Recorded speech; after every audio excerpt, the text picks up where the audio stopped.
Hello, everybody, and we have Justin here on the other side of the pond. We actually tried to do one of these recordings when we first came back, and my audio messed up on it based on the equipment I was using. So we're going to do another take on this. And so, real quick, just maybe ask Justin how his journey was back to the United States. He's been back for what, a little over a week now. Yeah, geez, it's almost been a week and a half actually. Time flies. Yep. And it was a good journey. No snags or anything like that. It was I think it was like 32 hours of total travel time. So that's always fun. Had a lot of nostalgia. I was leaving, and it was many wet eyes as I was leaving, saying goodbye to people because I met a lot of good people over there, and so I'm gonna miss that area, and it's also nice to be back. I grew up in the New England area, and now I'm back in this area, so it's kind of nice to kind of have everything come full circle like that. It's going to be fun in wintertime. Well, I got my jalaba, so I should be prepared.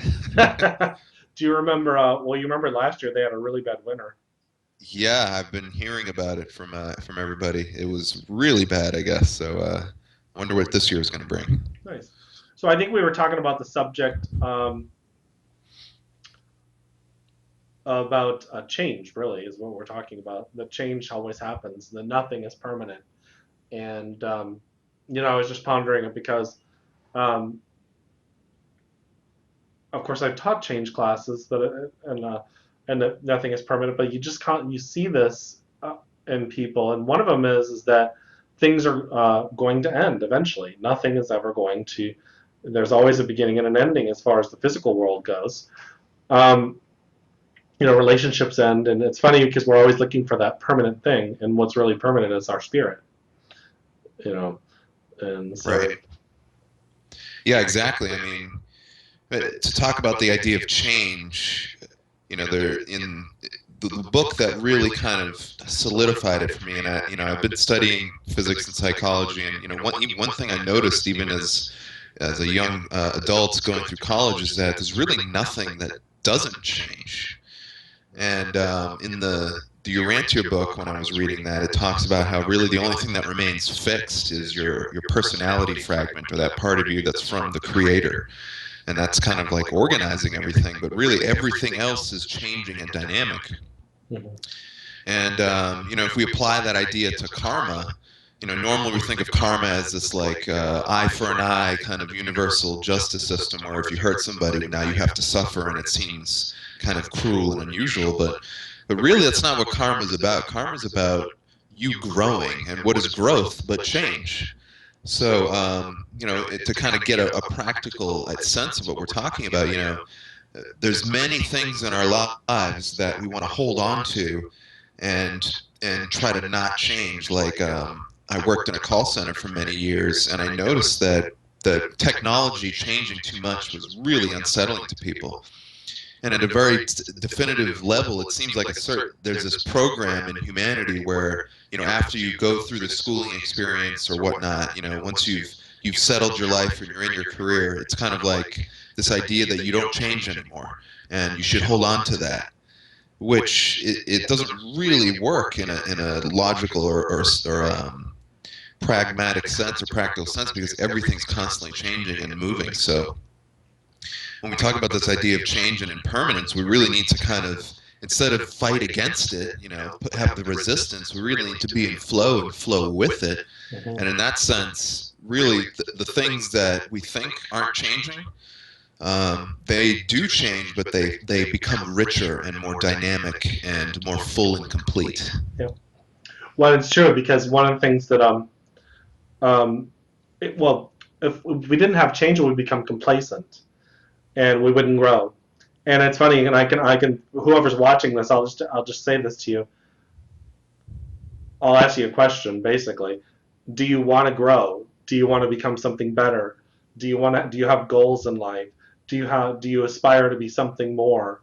Are you asking the question that I want more? Or that there has to be something more? Well, if you're asking again those questions, which I know that you are because it's human nature, then you have to change.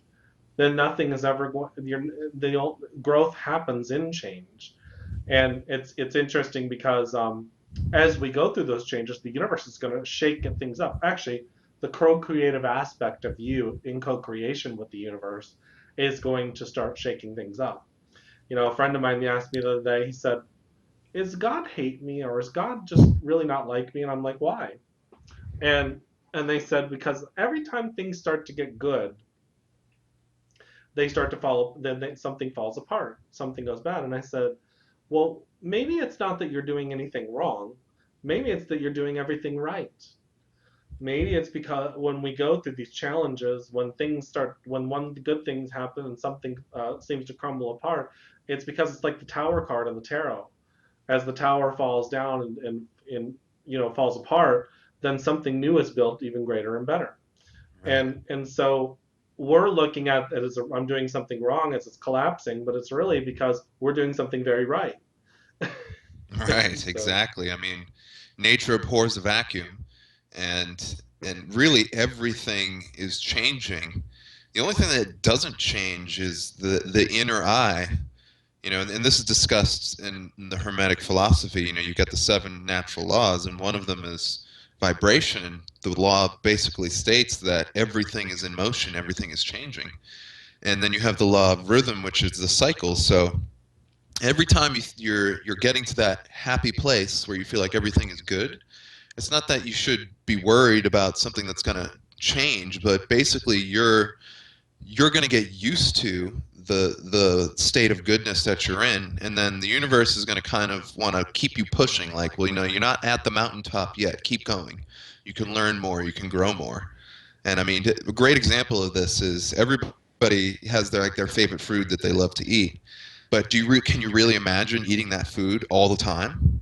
Eventually you wouldn't want to eat the food anymore. So you've got that kind of that experience of the flow. You're really having an amazing experience, and then you keep doing it again and again, and eventually it just loses its luster, and now you want to do something new and right, change. yeah. Well, and because even if let's say somebody goes to school to be an attorney and they learn that, they're going to want to have the opportunity to improve their profession. They're going to want to go to new challenges. They're going to have new things that they do. They're going to want to have different cases or whatever. They might even try a different specialty, I guess. Um, and all those changes come within inside of ourselves. It's like recently I've been really taking you and Julian's example and paying attention to how you guys post things and listening to what Julian's been saying and all that kind of stuff and challenging myself. Well, it's been a long time since I've done this type of stuff, but I bet you I can do that. So I've been trying to improve my graphic design skills, and I've been doing that actually probably over the past couple of years. But there was a part of me that didn't want to do it because I'd grown complacent.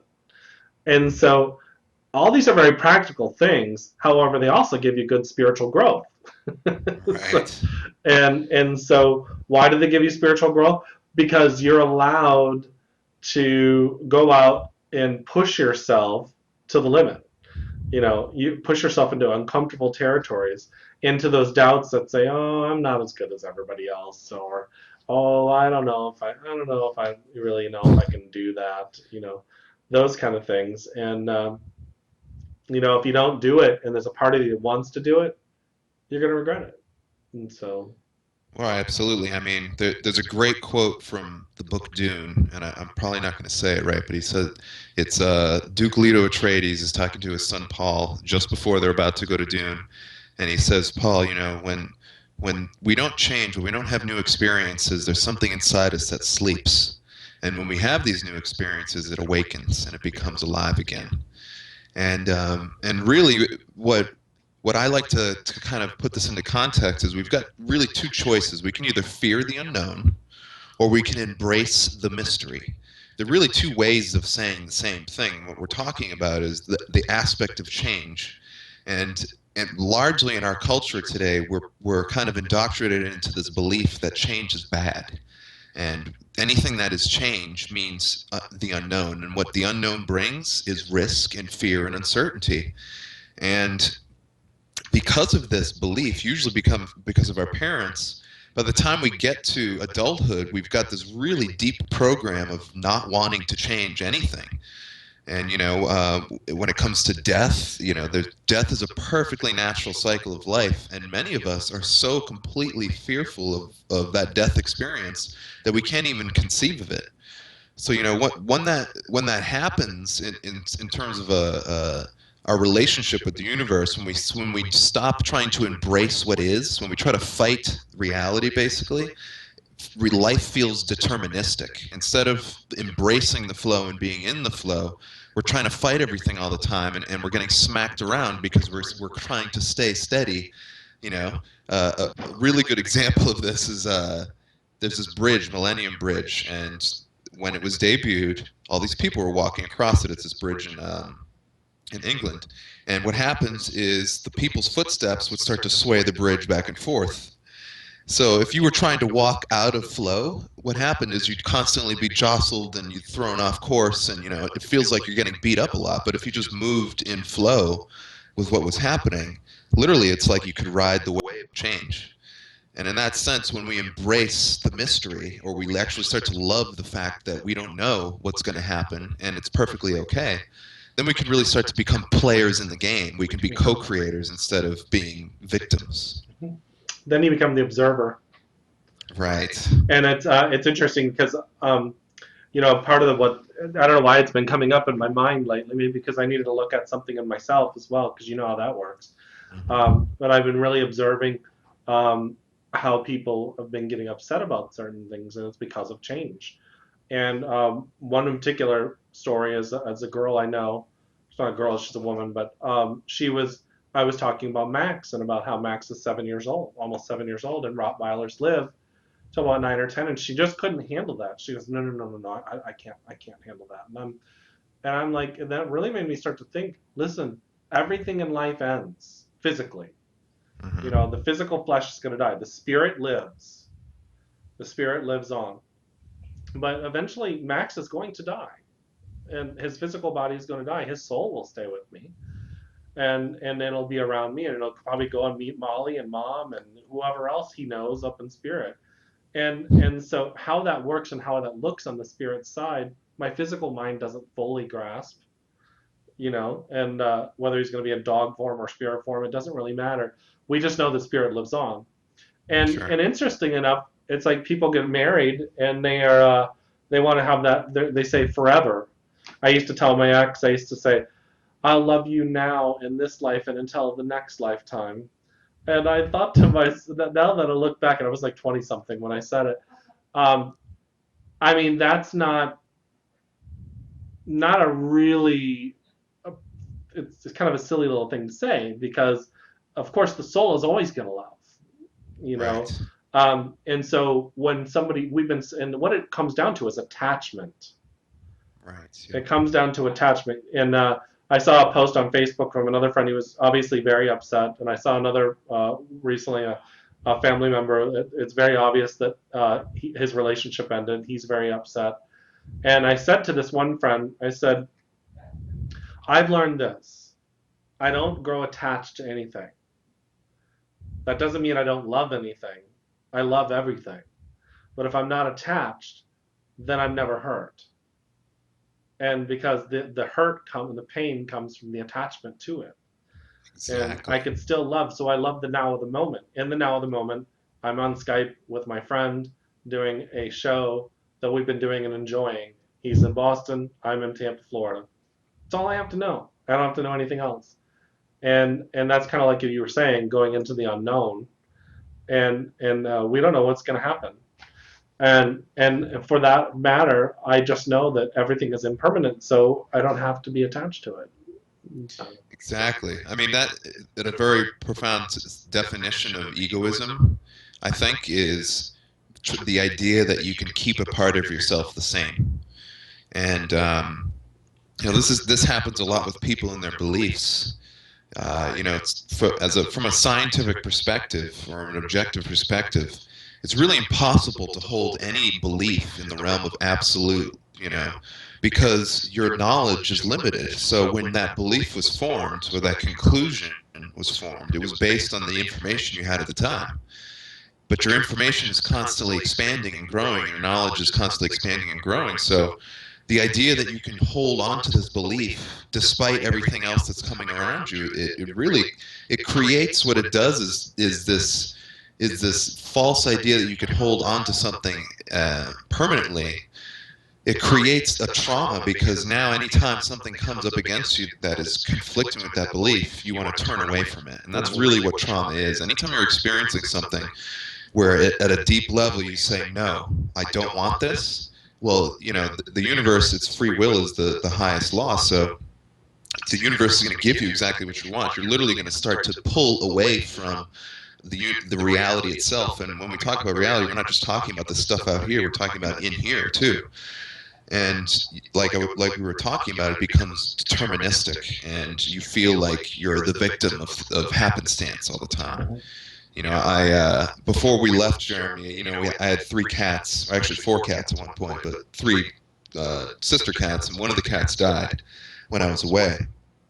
And while I was definitely saddened to have my cat die, I knew at a deep level, because I had allowed myself to explore the idea of death without fear, and I've reconciled it, meaning that I took this idea of death and I unified it with my other knowledge.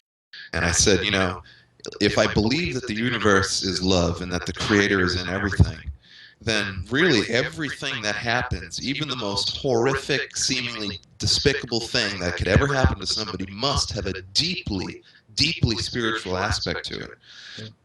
So really, in that, if I can have that logical conclusion, then I should be able to take something like death and look at it and say, okay, well, how does this help me? How can I understand this? And what is this spiritual aspect? And if you're really brave enough to contemplate and think about these ideas, I think what philosophy is really important, and people do it all the time. And when you start to become a participant in that process, you can really take these ideas that are separate, that are kind of creating fiction, and then mold them together into oneness. And now, you get that really amazing alchemical or transmuted experience. Yeah, absolutely.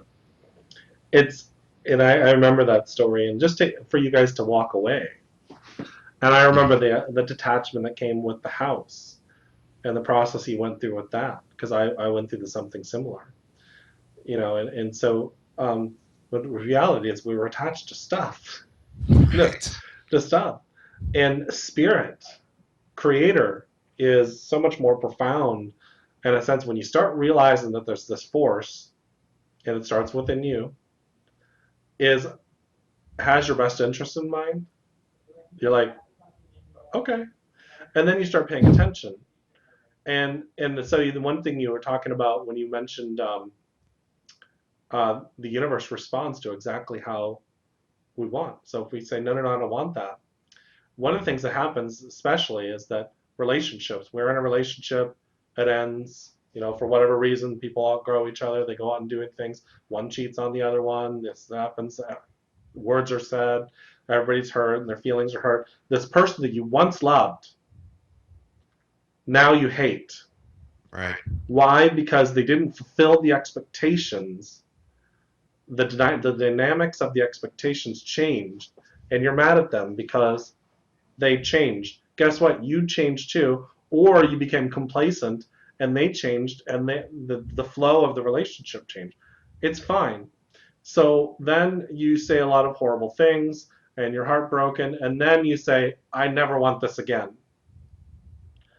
And so when you say, I never want this again, you're in resistance to pain. Well, guess what? If you want love, pain is going to be there, because in order to have growth, you have to have pain. So all relationships grow in dynamics, you know.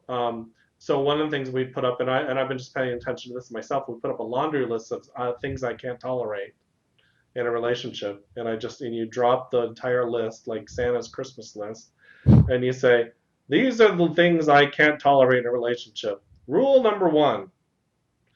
And then you realize what it is. It's not the paper. Your heart's closed off. Mm-hmm. And because your heart's closed off, um, you're not open to love.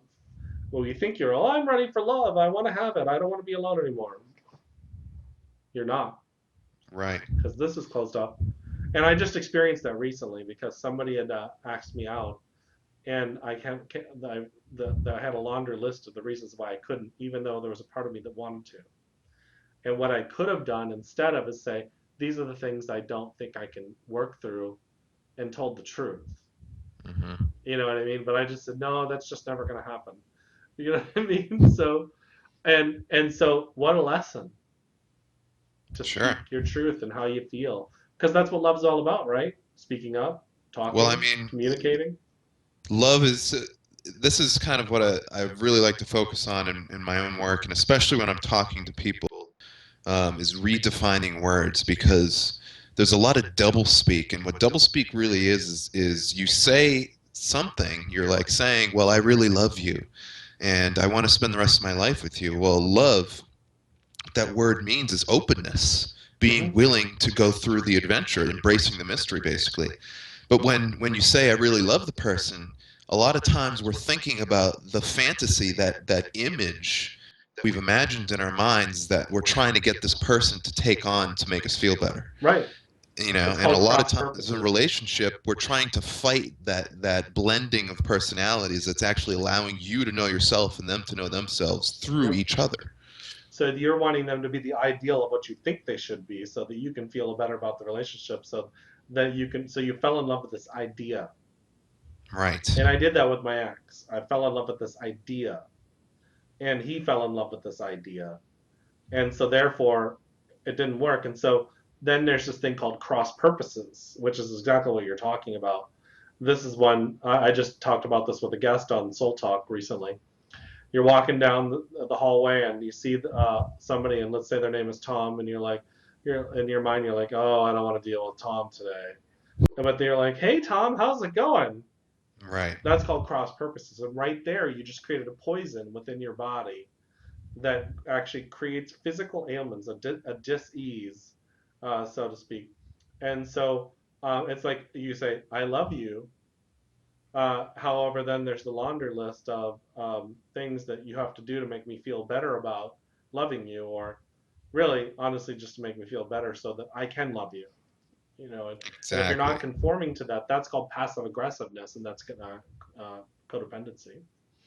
Yeah, exactly. I mean, in most relationships, and I've been in a relationship with Julian that's going on 6 years now, and that's kind of what happens is there's a part of us that is longing to have our deepest desires satisfied, and we think that this person is going to do that for us, and a lot of times if that doesn't happen, we get um, we start to hold the other person accountable for something that they can't do and that maybe they don't even know about, and it creates this tension and resentment because they're not doing something that, well, I think they should be doing this. And that's when you, like you said, you get the passive aggression and you get the nastiness and the venom that starts to come out.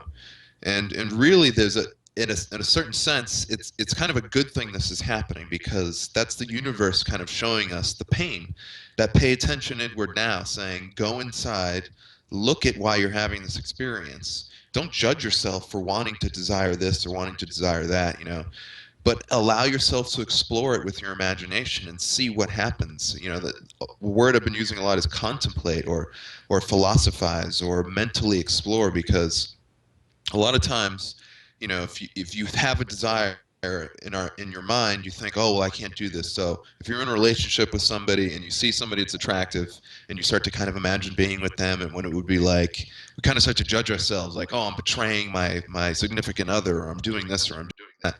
But there's really no betrayal in just thinking about the idea. Now, if you went and acted on that without disclosing or having a conversation or trying to be transparent, then we could certainly get into potential problems. But really, just the power of your imagination to explore things, even things that you may think are horrible, like killing somebody or beating somebody up. There's plenty of times where you can get really angry, and you just imagine, God, that person in front of me just cut me off. Would love it if I just had a baseball bat in my car and I just bashed his brains in, and you imagine that happening. And then after that, you're like, well, I wouldn't really want to do that. So in that process of exploring it, you realize that you don't really want to do that thing.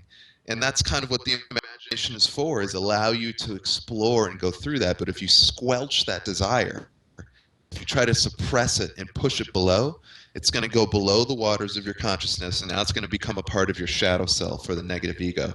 And now it's going to present itself in ways that you don't even know about anymore. Beach balls underwater. Exactly. And it's funny you should talk about that. So we were just actually talking about that on the show I was on earlier, because I was on another show before I came on with you. And we were talking about the fact that you solve a lot of this with compassion, and compassion for yourself, starting there.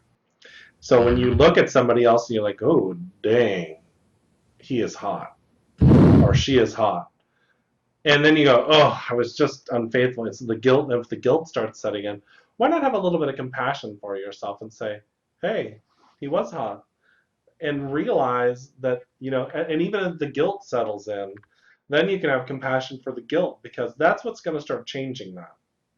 Right. Changing that frequency is the compassion, and saying, oh, what? No, it's okay. It's okay to look at other people. I don't act on it. Or if I am going to act on it, my partner knows and we agree upon it. Right. Because that's the transparency, the full disclosure.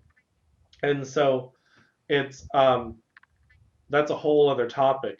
And of course, you can go into that. Go into a room full of people and start talking about open relationship, and you'll already see all their emotional triggers start happening. And and in that sense, because people aren't necessarily being honest with themselves. It's not about whether they can accept it or not accept it. They can't even hear the concept without already feeling uncomfortable. Right. And They have to so, build these walls. I mean, I call it when you choose ignorance. So there's basically two choices. You either choose the truth and you follow it wherever it leads, or you start cherry picking the things that you want to be true. And then everything else you say, well, no, no, no, I'm not going to invest any mental energy in that. You choose ignorance. And the way that plays out in your life is you literally start to build walls around yourself. And every time something comes that kind of pushes your button, now you have to go and you got to run and reinforce the wall, and you got to do some work to try to keep the walls and barriers closed. yeah. And that's what we talked about in a previous show. You're trying to have a defense against the change of reality. And that kind of brings us back to the whole topic of non-permanence or change, is that change is inevitable. The whole universe is trying to give you this flow of energy and experience to allow you to explore it, to know who you really are. And I just wrote an analysis on Corey Good's data, and I had this big section about how you're not your desires and you're not your knowledge and you're not just your body. You are these things in a sense that you use them to know yourself, but you may desire something at one point in your life, and then through the experience of having it many times, you may realize that you no longer desire it anymore. And a lot of us get stuck in this judgment where it's like, oh, well, for me, I'm big into health. So it's like, if I desire eating, a zebra cake or having a double quarter pound with cheese, I may be like, Not a zebra cake. I may be like, oh, well, God, Justin, what are you doing? You can't desire these things. But it's, if your desire's coming up, that's that part of us that's yearning to be explored. And you can explore that. It's okay. There's certain ways you can do it without creating harm with others. And, so anyway, yeah, that's allowing yourself to go through the flow and follow the truth wherever it leads. Even the so-called dark sides of life is perfectly acceptable, as long as you do with balance and flow and compassion. Yeah, I mean, even the horrible subject of drugs. Oh yeah. Yeah, Mm-hmm. and you and I have both been there. Um, the difference is where we were at. We were mindless. We were doing it for mindless. It's like if I run to McDonald's right now, God help me, and eat a quarter pounder with cheese, um, I have to stop and think about it. Am I doing this out of impulse, out of habit, or am I doing it because I genuinely want to have it? Right. And have this. There's a part of me that's going there, and I found that if you can do that, yes, on occasion you might still have the quarter pounder cheese full of MSG and GMOs and all that kind of stuff. You might still do that, but if you were doing it mindless every day, What's really killing you is the mindlessness. Right. And so the unconscientiousness that's not thinking about what am I doing to myself. And You know, it's and we talked a little bit about that last week, but it didn't get recorded, so maybe we should reintroduce it here real quick. Is that there's a researcher named Dan Winter. He invented this device called the heart tuner, and it can measure the heart patterns electromagnetically and the brainwave patterns, and he can literally plot in a graph like a harmonic spectrum. And what that measures is how much your soul is expressing itself, basically. And what he noticed is that people who have addictive tendencies, just before they're getting their addiction, or when they're in that craving mode, there's this big drop in their soul expression. And when they have that thing that is their addiction, whatever it may happen to be, their soul actually allows itself to be expressed. So, just that whole idea, that piece of information right there, when I discovered it, I was like, wait a minute, addiction is not what people think it is. People like to think addiction is only outside of us, meaning like, oh, well, if I'm addicted to alcohol and I stop drinking alcohol, I'm not addicted anymore. But that's not really the case. A part of you, there's a reason why you yearn for these things. And like you said, if you never do the work of trying to understand what it means and reconcile it and contemplate it, then you're going to be the victim of it. You're going to long for that double quarter pounder with cheese. It's going to be this like amazing thing, just like the idolized relationship we were talking about. But then when you go to eat it, it's like, it's just not yeah, what I thought it was. And now yeah, you're kind of chasing the dragon all the time. yeah, So you can allow yourself to explore the experience, but at the same time realize that it's dynamic and it's going to change. And really, like we were talking about earlier, take that eye and turn it inward and look at yourself and see how you feel and you react and why you're doing the things you're doing, and be brave enough to kind of change it up a little bit and see what happens. absolutely. Well, and that's all the shadow side, Hmm. and those things. So, I think some of the things that people can do that are watching in order to navigate change, or the things that are going to be the impermanence in life. This is actually something I used to teach a long time ago. Everything's going to change, so let's just accept that. It's always going to change. So through each change, you can admit the fact that's the first thing you have to admit. Everything's going to change. And then with some changes, there's going to be an emotional thing that's going to happen with you. It could be grief, it could be sorrow, it could be disbelief, it could be many other things. So you got to get real honest with yourself and assess where you're at.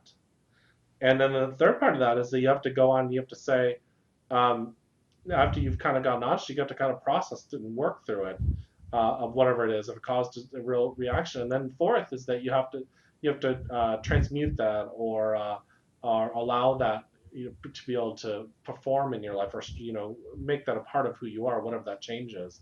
And if you're able to do that, those four things, then things are really you're able to really get to navigate change a lot easier.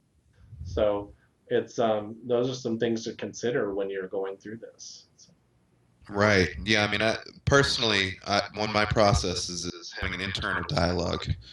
And if you've never allowed yourself to do this, it's going to seem kind of crazy at first because you probably have all sorts of self-judgment. I notice a lot of people who don't have an internal dialogue have a huge amount of self-judgment. So they're very blocked inside. And, it may be logistically to sit down and take 20 minutes to either write in a journal or go for a walk and kind of talk to yourself. But really, what you want to do is you want to talk to yourself, and it's okay to do that. Um, either take a notebook, or one thing I do if I'm really kind of having a wacky day is I'll literally just go for a walk and I'll start talking to myself about what's happening and have that dialogue start to come through. And once you do that, and you ask questions, so if I'll say, like, I'll use the food example, right? So I'm craving my zebra cakes. I'll say, well, Justin, why are you craving the zebra cake? What is it about the zebra cake that that you like so much? And then I'll remember, be like, well, when I was a kid in high school, I really liked zebra cakes because they're sugary and sweet, and there's just something about eating them that I really like. But so you kind of go through this exploration, and in that process, you pull the beach balls out of the water, and now you're kind of examining them. And now instead of having to force them down because you don't want them to unify, they just kind of unify with you, and it just releases this flow and makes everything much easier. Absolutely. Well, I think this has been a great topic. Absolutely. Awesome. So everybody, thanks for watching, and Justin and I will probably re-record what we did last week here soon.